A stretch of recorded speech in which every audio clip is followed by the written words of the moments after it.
Labas žmogau, žiūrovas rašo, papasakok apie aukso beprotiškus šuolius, tokius staigius per dieną po $100 už 1 unciją. Ar kolapsas, ar nauja finansinė sistema ateis anksčiau? Gera proga pakalbėti apie auksą. Pradėkim nuo to, kokios yra aukso rūšys.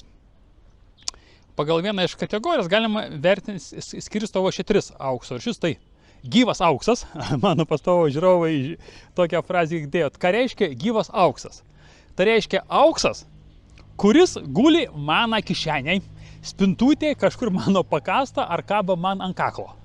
Tai čia yra gyvas auksas, kurį aš turiu rankų, kurį aš galiu pačiupinėti. Dar mes turim tokį vadinamą popierinį auksą, kai turi kažkokius tai auksinius aukso sertifikatus, pagal kuriuos atseit kažkada, tai jeigu jums pareiškus, jūs galėsit gauti gyvą auksą, bet tai šakėm ant vandens rašyta, iš esmės, jie dabar kainuoja tiek pat, tiek ir gyvas auksas. Tai yra ta pati kaina. Ir dar yra per vidurį vienas auksas, kuris tipo auksas jau banko, kažkas tarp sertifikato ir gyvo aukso, kuris auksas guli banko saugyklai. Bet tu negali jo pačiupinėti, bet pagal tavo ten kažkokį tai paprašymą tau jį turėtų išduoti. Tai vat aš aukso vadinu tik tas auksas, kuris guli tavo kišenėje. Apie visą kitą auksą mes pašnekėsim, ko laukti. Toliau, gyvas auksas galima skirti dar vėl į kelias kategorijas. Tai yra grynuolis, 99,999 prabas auksas, procentų auksas, grynuoliuose. Kita kategorija yra meno dirbiniai, juvelyrika. Ir trečia kategorija yra laužas. Tai apie tai mes kažkiek tą dalyką paliesim. Dabar pastovas mano žiūrovai žino, kad pasaulis turi keletą scenarijų, pagal kuriuos jis vystosi. Tai auksas irgi yra neišimtis. Dabar aš jau keletą metų pasakoju, kad auksas gali būti kaip viena priemonių alternatyvų per šitą visą šūdą, kolapsą ir pasaulio griuvimą, dabar turima kažkokius savo aktyvus turtus pernešti į naują laikotarpį. Iškart sakau, tai nėra investicinė priemonė. Tai yra, kaip aš skaitau. Aš skaitau, kad, ta prasme, nupirkai kažkiek to aukso, padėjai ir užmiršai. Gerai, atėjo badas, neduok dievė, tai įsitraukai, ten kažkaip tai pasikeitė į maistą. Aš šiaip tenai nestebi kainų, kiek kainuoja auksas šiandien, kiek rytoj atpigia, pabranga, tau visai neįdomu. Pagal vieną iš šitų scenarijų, kaip aš prognozuoju, kad aukso kaina pasikeis kartais. Ne $100, ne $200 už unciją. Kas tas yra $100 už unciją? Tai netgi 10% nepabrango. Ir aplamai, aukso kainą, manau, kad mes biškai kitaip pradėsim vertinti. Nes jeigu pats pinigas nuvertėja, tai aukso kaina pinigo atžvilgiu kaip ir tokia pat. Bet manau, tai nėra adekvatus dalykas vertinant auksą. Aš manau, kad auksą reikėtų vertinti, pavyzdžiui, Lietuvos atžvilgiu per būto vidutinio Vilniaus būto kainą kilogramais. Ir aš nenustepsiu, jeigu po keleto metų Vilniui gerą, normalų, vidutinį butą bus galima įsigyti už 1 kilogramą aukso. Dabar, kaip suprantas, yra neįmanoma. Kažkiek daugiau kilogramų reikia turėti. Tai jeigu šnekant apie auksą, tai aš manau, aukso kainą reikėtų vertinti per kažkokį tokį kitą dalyką, kaip, pavyzdžiui, kaip butą. Paėmus kažkam atskiram mieste. Tai mano vienas iš matomų scenarijų, kad Vilniui normalaus butą bus galima pakeisti į kilogramą aukso. Kaip tai paskaičia auksas, pabrango, nupigo. Yra kažkaip, kad čia yra kitas dalykas. Toliau žmonės gali paklausti, vėlgi, tai nėra investicija. Tai yra tam dalykui pernešti. Ir kaip tai atrodo. O dabar mes turime kažkokių tai, pavyzdžiui, laisvų aktyvų arba laisvų pinigų. Mes juos aktyvus parduodam ir nupirkam gyvą auksą. Mes tą gyvą auksą padedam kažkur tai ir laukiam, kol visas šitas šūdas nukrenta ant dugno. Tai galbūt 5, galbūt 7 metai, galbūt 10 metų. Kai mes jau ant dugno, tada pradeda formuotis kažkokia tai nauja struktūra, prasme, naujas ekonomikos modeliai, nauji socialiniai modeliai. Ir tada kažkaip pradeda aiškėti, kokiu būdu mes naujam tą modelį uždirbėsim pinigus. ant ko, kaip dabar sakysi tautiškai, ant ko bus daromi pinigai. Ir va tada, kai mes jau matom, ant ko bus daromi pinigai, galbūt tai, nežinau kas, tai gali būti kažkokie tai verslai, kaip gali būti kažkokie tai investiciniai, ta prasme, instrumentai, net nežinau kokie tai, ar dar kažkokie tai dalykai, va tada yra pats laikas tą auksą ištraukti, iškasti ir jį konvertuoti į naujus tuo metu aktyvus, kuriuos galima padauginti. Vėlgi, tada irgi nereikės perlaikyti auksą, nes tas auksas nuvertės.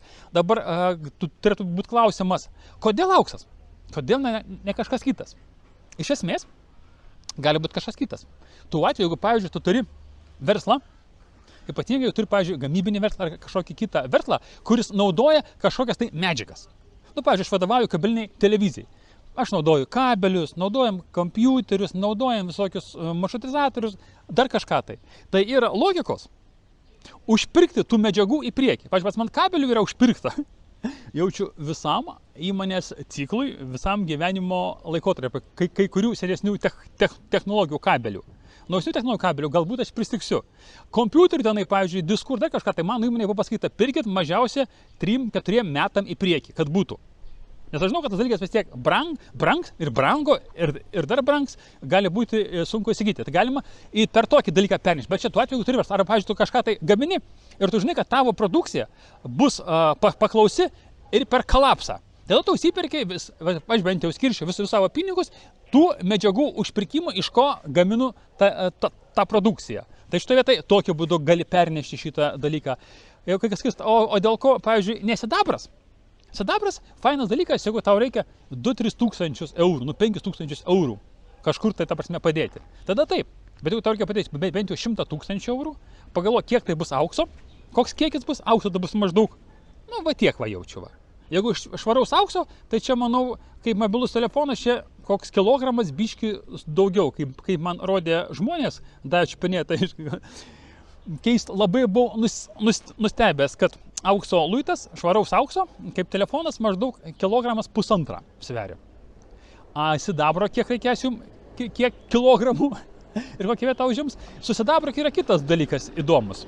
Jeigu yra, ta prasme, pinigų ir kuriuos norit pernešti ir jų nedaug, aš nusipirkčiau stalo įrankius. Ta prasme, šakutes, peilius, šaukštelius.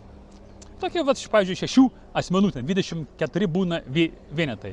Tai tas dalykas niekada nepraras vertės ir bet kada, jeigu tau kažkas tai problema, reikia duonos ar ką, tu vis tiek sidabrinį šaukštelį kažkokią maistą iškeisi. A visą kitą didesnį jau aktyvų kiekį reikia per auksą. Vėlgi, auksas pasaulyje, kol kas pas mus yra toksai vienas iš visiems suprantamų aktyvų.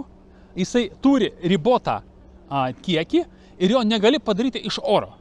Kol kas mes dar nežinau nei vieno pasaulio alchimiko, gal kas nors tyliai, kur nors dar auksą išvyto, kaip paprastai būdavo istorijoje. Ir pabiškai rinką metą, kad niekas nesuprastų, galbūt, bet tai nėra masinis dalykas ir šitoje vietoje tai yra tas dalykas suvokiamas visų jo vertė. Gali būti, kad pavyzdžiui bus atskiros ekonominės zonos ir jiem kažkaip reikės susivesti prekybinius balansus. Tokios valiutos kaip doleris bendro visam pasauliu greičiausiai nebebus.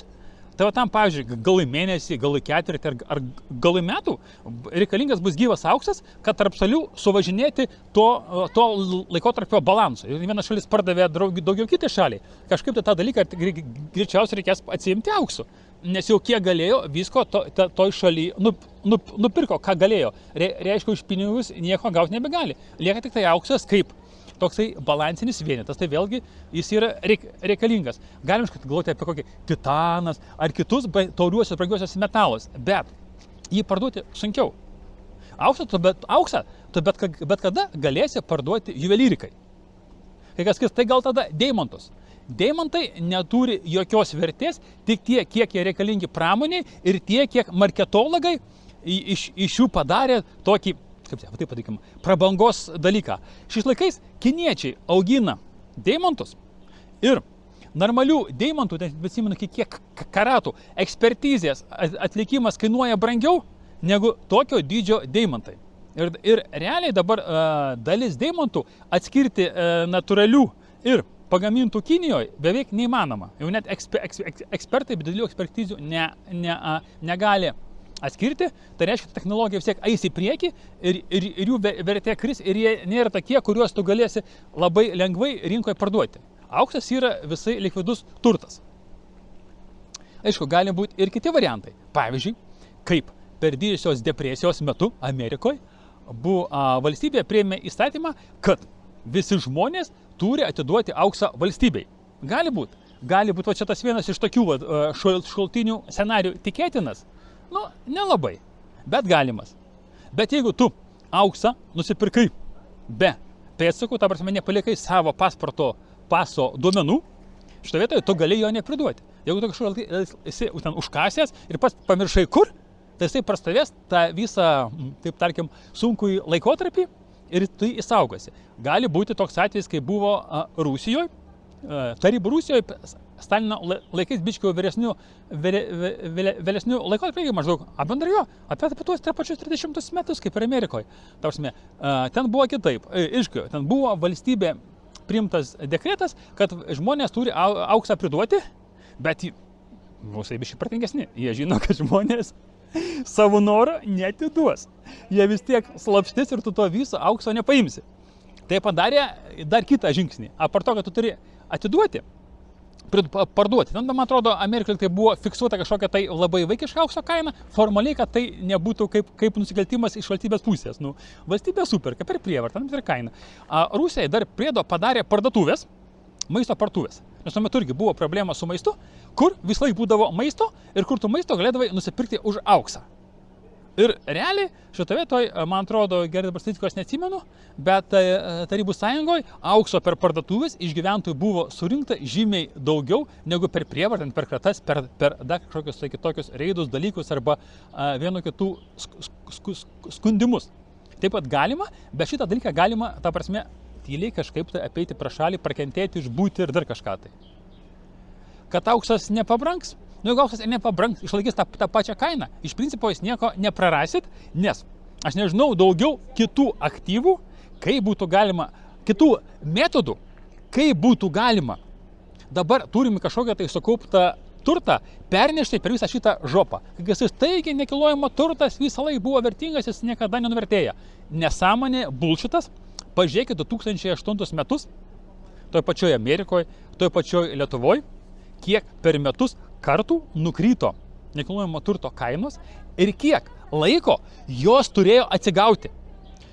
Turint omeny, kad buvo tas pats gyvenimo modelis, ta pati buvo gyvenimo ekonomika ir ta pati buvo socialinė santvarka.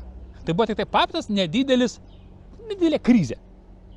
Dabar mes šnekam ne apie krizę, dabar mes šnekam apie kolapsą. Mes taip pat šnekam, kad dabartiniai ekonominiai modeliai, dabartiniai socialiniai modeliai nustoja galioti. Kokie jis bus nauji, mes nežinom. Taip kad kaip pernešti kitaip, aš neįsivaizduoju. Arba verslas, kuris bus reikalingas bet kada, tai yra pigus maistas ir pigios pramogos, pigus rūbai. Va šitoje trys, jeigu galit, arba turi kažkokią tai verslą, tada galit per atsargas pernešti tą kažkokį savo tų esamus aktyvus. Arba auksas. Labai būtų malonu išgirsti komentaruose, kad kažkas, ne, čia yra dar geresnių būdų. Kriptą galit nerašyti, akcijas galit nerašyti, kriptas. Pamatysit, kas iš jos bus kripta, tai viena iš finansinių piramidžių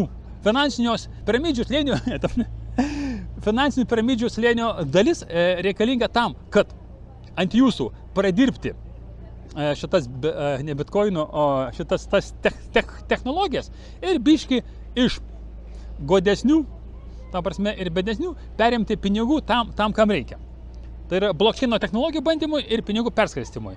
Nekilnojamas turtas, aš jau sakiau pavyzdžius, ir nukritus gyvenimo lygiui perpus, nebebus poreikio nei tiek ofisų, nei tiek parduotuvių, nei tiek gyvenimo ploto. Nu, nebent Lietuvoje yra atvejais, jeigu grįž daug emigrantų lietuvaičių, tai jiem kažkur reikės gyventi.